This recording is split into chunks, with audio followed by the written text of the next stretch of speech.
Hi guys, good morning to all. एक बार फिर से आप सबका स्वागत है वाईफाई स्टडी स्टूडियोज चैनल पे, which is a part of Unacademy. So very good morning to all. सोच रहे होंगे मैं सुबह सुबह क्या वायरस की बात कर रही हैं। पिछले 2 दिनों से तो वैसे भी हम लोगों ने चाइना के बारे में कुछ डिस्कस नहीं किया है, बट आज सुबह जब मैं ये वीडियो रिकॉर्ड कर रही हूँ, अभी से करीबन 1 घंटा पहले ये जो न्यूज़ है ये ऑलरेडी काफ़ी सारे न्यूज़पेपर्स के अंदर आना स्टार्ट हो चुकी है कि कोरोना वायरस का एक नया वेरिएंट है जो काफ़ी सारी कंट्रीज़ के अंदर फैलना स्टार्ट हो चुका है। और इसकी वजह से अभी ऐसा माना जा रहा है कि कोविड के जो केसेस हैं वो दोबारा से राइज कर सकते हैं। जी हाँ, तो इस पूरे सिनेरियो को हम लोग डिस्कस करेंगे इस पर्टिकुलर सेशन में। और यहाँ पर आपको करना क्या होता है भाई, सेशन का जो लिंक होता है उसको एक बार से शेयर करने की भी होती है।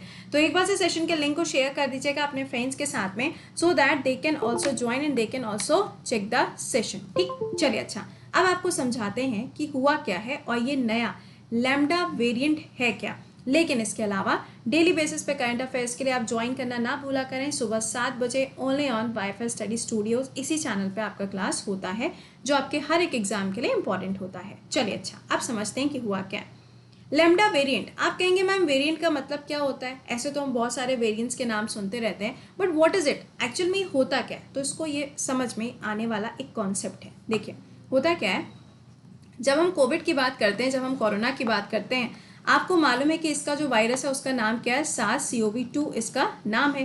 क्योंकि इससे पहले जो सार्स नाम का वेरिएंट है या फिर जो वायरस था, इस नाम से पहले भी एक डिजीज जो है, या हम कह रहे हैं कि पहले भी एक वायरस जो है वो बन चुका था।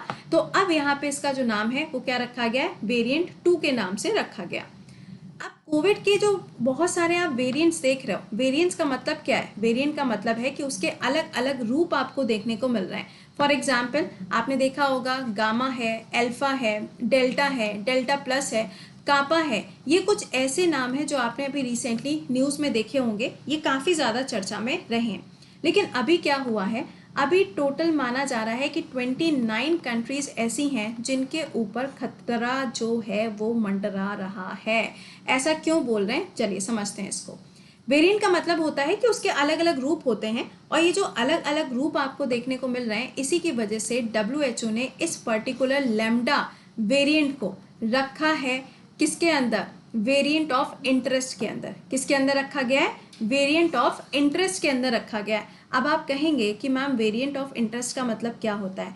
वेरिएंट ऑफ इंटरेस्ट का मतलब ये होता है कि अगर WHO किसी भी वायरस को इस कैटेगरी के अंदर रखते हैं तो उसकी प्रॉपर मॉनिटरिंग करी जाती है, उसके ऊपर 24 घंटे कोई ना कोई रिसर्च जो है वो करी जाती है, ताकि ये कहाँ पे फैल रहा है, कहाँ पे कंट्रोल करने की ज़रूरत है, क्या इसके लिए कोई हम वैक्सीन क्रिएट कर सकते हैं कि नहीं कर सकते, इन सारी चीज़ों को यहाँ पे मॉनिटर किया जाता है। राइट, अच्छा दूसरा पॉइंट, अभी क्या हुआ कि लैम्डा वेरिएंट जो है इसके केसेस धीरे धीरे करके इंक्रीज होना स्टार्ट हो चुके हैं, और अभी प्रेजेंट टाइम में टोटल 25 ऐसे देश हैं जहां पे इसके जो वेरिएंट हैं वो पाए जा रहे हैं। अब वेरिएंट तो हम आपसे बार बार कह रहे हैं, लेकिन अब हम समझ लेते हैं कि इसका मतलब क्या है। देखिए, जो भी वायरस होता है ना, वो बार बार क्या करता है, उसका जो जीनोम है वो इस जीनोम को बार बार चेंज करता है, ताकि क्या हो सके, वो लॉन्ग लास्टिंग हो सके, यानी कि वो लंबे टाइम तक सरवाइव कर सके। और ये जैसे ही अपने रूप को चेंज करता है,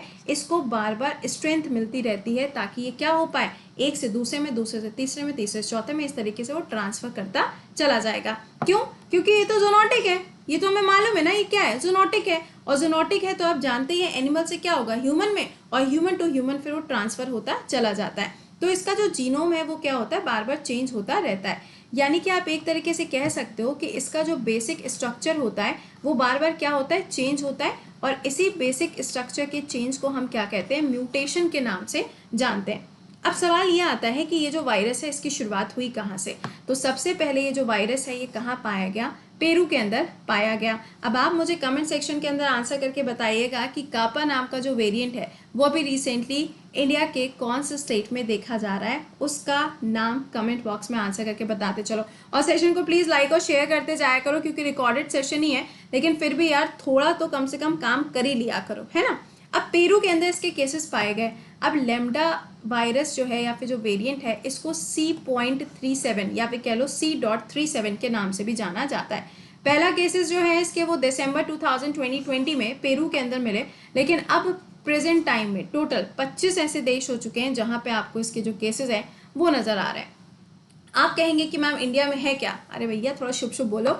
इंडिया के अंदर ऐसा कोई भी अभी वेरिएंट नहीं आया है, लेकिन सवाल ये खड़ा होता है कि क्या ये जो वेरिएंट है क्या ये बहुत ज़्यादा इफेक्टिव हो सकता है, या फिर क्वेश्चन में आपसे ऐसे सवाल भी कई बार आ जाते हैं कि ये जो लैम्डा वेरिएंट है ये कितना ज़्यादा इफेक्टिव है या फिर बाकी का कंपैरिजन में ये कैसा है। तो आपको यहाँ पर ये बता दें कि ये वाला जो वेरिएंट है ऐसा माना जा रहा है कि बिल्कुल वैसे ही है जैसे इंडिया के अंदर डेल्टा प्लस पाया जा रहा है, ये बिल्कुल वैसे ही है जैसे कि गामा और अल्फा आपको देखने को मिल रहा है। ये ध्यान रखिएगा कि ये वेरिएंट बहुत ज़्यादा इफेक्टिव भी हो सकता है, अभी इसके ऊपर रिसर्च चल रही है और ऐसा माना जा रहा है कि मे बी पॉसिबिलिटीज़ ये हैं कि अल्फा और बीटा के कंपैरिजन में ये 3 टाइम्स ज़्यादा इफेक्टिव हो सकता है, ऐसा स्टडीज़ के द्वारा बताया जा रहा है। तो लेट्स सी कि इसका और क्या क्या आउटकम निकल के आता है। लेकिन इसके अलावा आपको बता दें कि ये टोटल अगर आप देखेंगे तो 29 कंट्रीज़ में बोला जा रहा है, जहाँ पे 25 कंट्रीज़ ऐसी हैं जहाँ पे सबसे ज़्यादा इनके केसेस मिल रहे हैं। तो ओवरऑल यहाँ पे आप देख सकते हो चिली है, अमेरिका है, पेरू, मैक्सिको, जर्मनी, बहुत सारे आपको ऐसे देश मिलेंगे।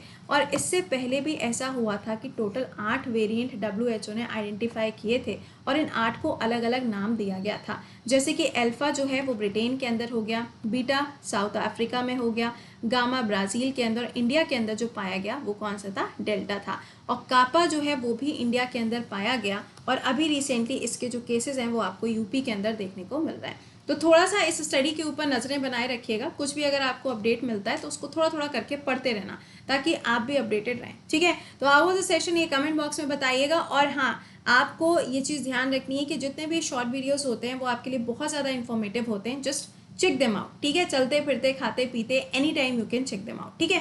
इसके अलावा आपका डेली करंट अफेयर सुबह 7 बजे और आपका पेड बैच जो है वो स्टार्ट होने जा रहा है 14 तारीख से। अगर आपने इसको ज्वाइन नहीं किया तो आप इस बैच को ज्वाइन कर सकते हो क्योंकि इसके प्राइस हाइक जो है वो होने वाला है।